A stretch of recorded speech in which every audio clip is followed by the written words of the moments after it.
Tangaroa! Hey! Well, it's a wee bit of a race against time. It's 3:30 in the afternoon right now. I'm here just south of the Hikurangi Marine Reserve in Kaikoura. It's pretty flat, it's pretty blue, and right now it's okay. There's a southerly coming in tonight which is going to wreck this. I don't know what it's like right now. It's mid-tide, just going to go out there, give it a go, see what it's like. It'd be lovely if we could get a cray, but I don't know, we'll have to see. But we've got some spearfishing coming up over the next weekend, the next 3 days. And I'm here like a day early, so I may possibly get the good diving. Well, I'll have to see what the weather does. Alright, gotta get my gear on. Is the 3mm going to be warm enough? We'll soon find out.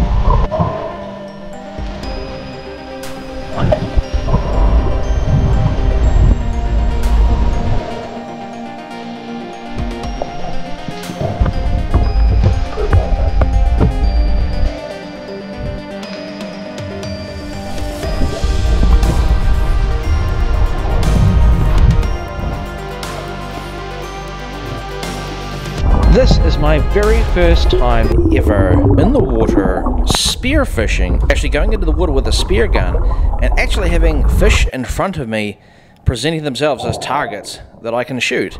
And let me tell you, this entire dive was a huge, enormous learning experience. Now let me just tell you, if you've ever seen a spearfishing video before, it looks easy, doesn't it? But it's not so easy. So I'm going to tell you about some of the mistakes that I've made here. And some of the mistakes is leaving the safety on and being distracted and not having my hand on the trigger and on the handle ready to go. Unbeknownst to me, right in front of me, there's a huge, big, juicy black butterfish, and I only notice it at the last second. So I go to pull the trigger and the safety's on.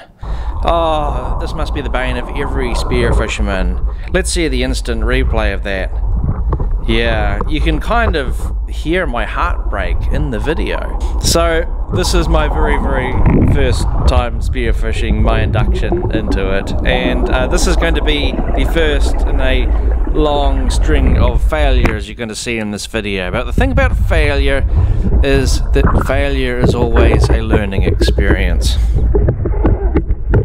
Now I'm going to draw your attention to this next butterfish that I encountered. I dived down and there's this big butterfish right in front of me, and I kind of only saw it at the last second, and then I shot it, and you're going to see the instant replay here. I shot it and I could see the fish twitch like crazy, and I'm thinking to myself, great, awesome, I've shot a butterfish, yes. And then you pull up the spear and the spear is empty, and it's like, how did this happen? How did this happen? You can see it in the replay there. I definitely hit the fish. And in retrospect, looking back on this, I think what has probably happened is that it was probably down to the spear gun that I chose, because this is a Rob Allen Cobia 500 50 centimeter spear gun with a shaft length of approximately 70 centimeters. Now when you consider the monofilament line looping back around plus the length of the shaft, you've actually only got an effective range of about 2 meters. So although I took this spear gun into the water as a spear gun to learn from and, you know, learn how to shoot and learn how to reload and get some practice in, it has possibly been a hindrance to me actually shooting fish just due to being very short. And that wasn't the only butterfish that I would see as well. Here's another butterfish that I shot at in the shallow water, literally in snorkeling water, so shallow, and missed that one too. And then after I shoot at him, there's his buddy there as well. And we get to the big tangle here. Now, it took me 3.5 minutes to get it cleared. I'm not going to play the whole thing for you, but you can watch the montage here.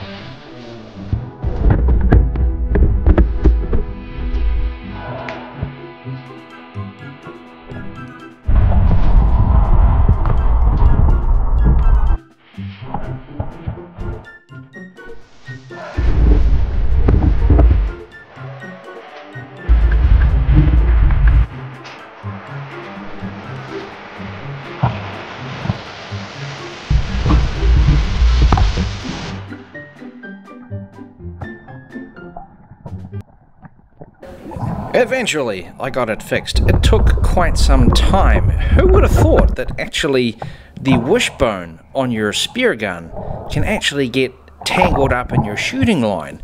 And I don't know how it happened, but the shooting line in the spear was wrapped several times around the wishbone.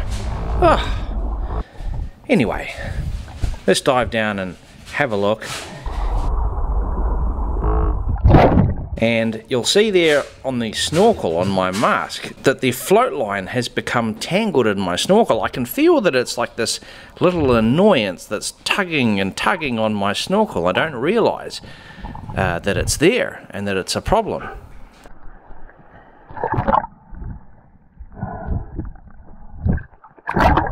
I fired my gun many times during this dive. Here's me missing a banded wrasse.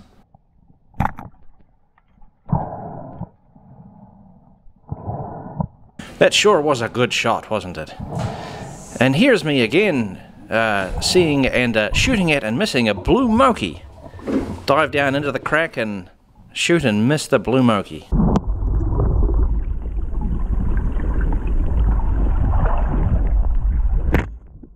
You always feel a wee bit nervous diving down into those sorts of cracks, you know, especially when you've got spear gun and float line and things tangling, dragging behind you.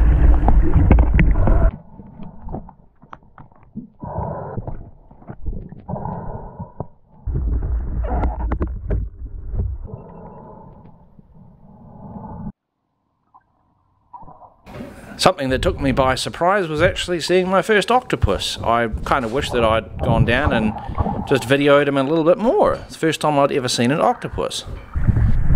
Hey, octopus! That's the first octopus I ever seen. It's so cool.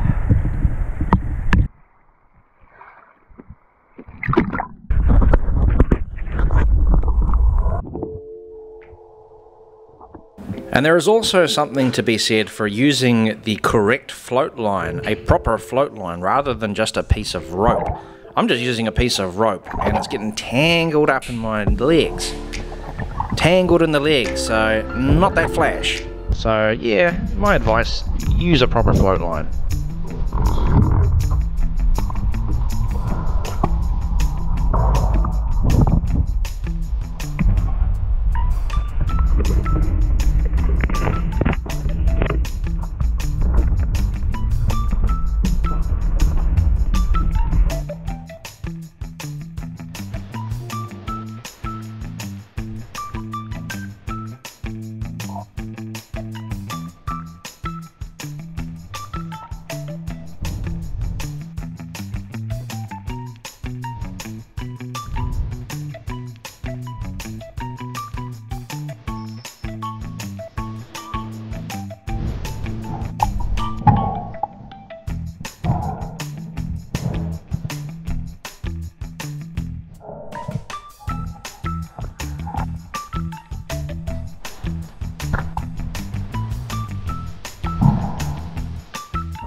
it wasn't all due to just shooting and missing fish. I actually saw this one blue moki here. You can just barely see it in front of the screen there. But I could tell that one was undersized. That must have been only 25 centimeters long, that blue moki. So that one's too small.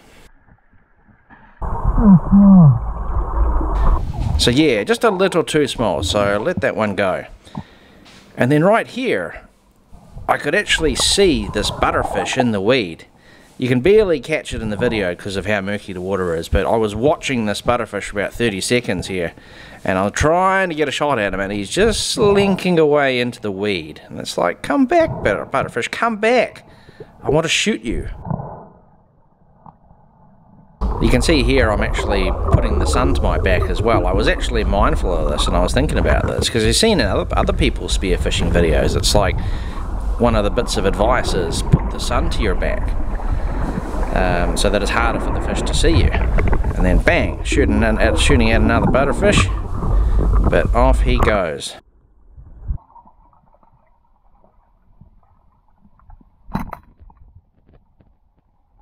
I even tried the grunting thing, you know, the ooh, ooh, ooh, ooh, ooh. And that didn't work either.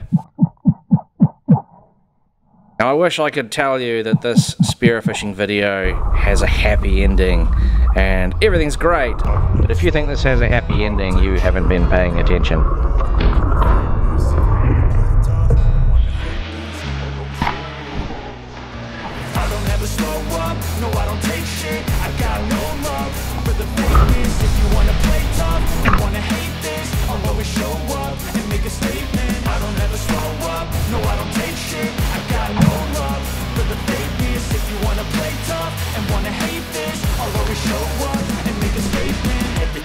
So instinctive and so passionate. Every word I move so descriptive like an adjective. I got a vendetta against people who patented being negative when you should be getting after it. I got facts over facts.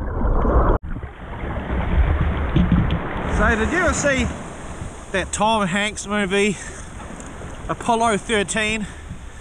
They called it The Successful Failure, where they went to the moon and they didn't set out to do what they were supposed to do, but they got back safe, so they called it the successful failure. This dive is also a successful failure. It's successful because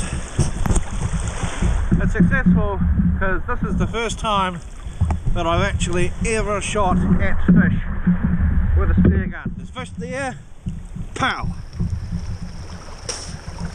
I'm not a good enough shot to actually hit them yet. Hopefully I will develop that skill. A lot of misses. I did actually hit one fish, but I'm not real proud of the shot, so I'm not going to include it in the video. But technically I have actually shot a fish now. It's just not really a shot to be proud of. But never mind. Never mind. Rome was not built in a day. Yeah.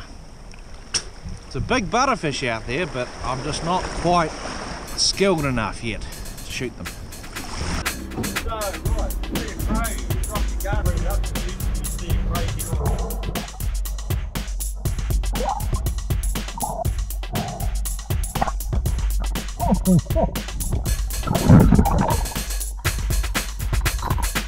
This is my patu.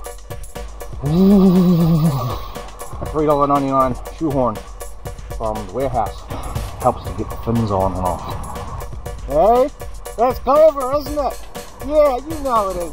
You know it is. This is towing this thing around the water with it. But it's easy to get the fins on.